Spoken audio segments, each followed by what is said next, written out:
Okay, dropper rig for bottom fishing. I use 60 pound. Feel pretty safe using 40 sometimes. All I do is bring my two cut ends together, pull the other end. Now I got me a loop. And then we'll go, like a small hand's length. They're not too far. And then we'll pinch it, well, maybe a little bit longer than a finger, okay? Then we'll make two loops, or one loop around my finger. Then I'm gonna come pinch this, and we'll come through each one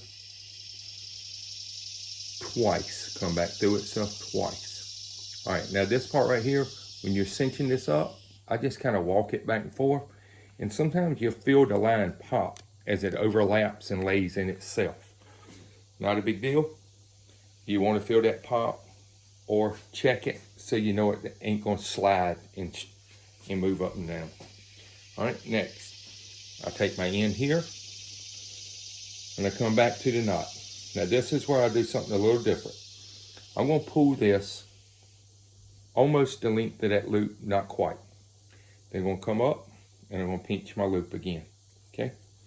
I'm gonna come down it by the finger's length, and I'm gonna come around, a little better than a finger's length, and I'm gonna make one loop, and then I'm gonna come back in itself again, just like I did on the first knot, twice, okay?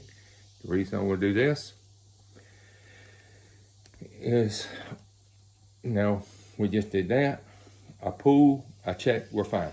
This end here is where the weight's gonna be. I'm gonna take that tag in, do this a little different. I'm gonna come right there, and then I'm gonna slide that up just a little ways. I don't know if you can see that, just a little ways up. The reason I'm gonna do that is we only gotta make one loop. This is where the weight's gonna go.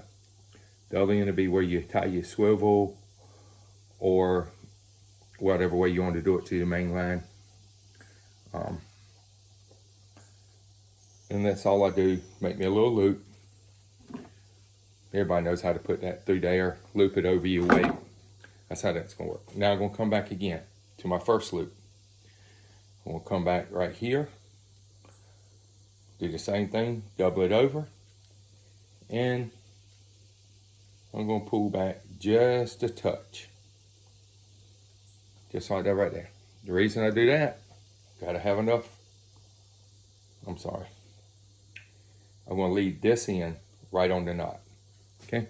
Reason I'm gonna do that is I'm gonna make my loop up here for my top hook, and that's the end I'm gonna tie that swivel to, and we need just enough to tie.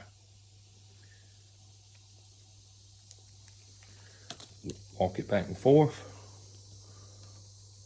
pull on it, and we got our dropper rig, okay?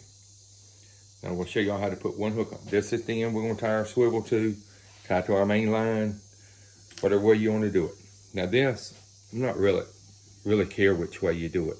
Some people say it matters, to me it doesn't. I'm gonna pinch my loop over, I'm gonna shove it right through a hook. This is 60 pound. I kind of think the number 3 is a lot easier to get through. 40 pound, I'll use a number 2 hook.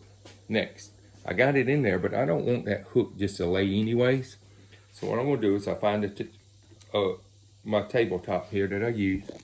I'll show you, I just hook that hook right there on it, okay? And I pull. Now the reason I do that is it kind of secures it, keeps it from walking up it. I just think it works good. All right, so we all see how to do that there. I'm gonna show you what finished product looks like. And I haven't put my weight on here yet, but that's okay.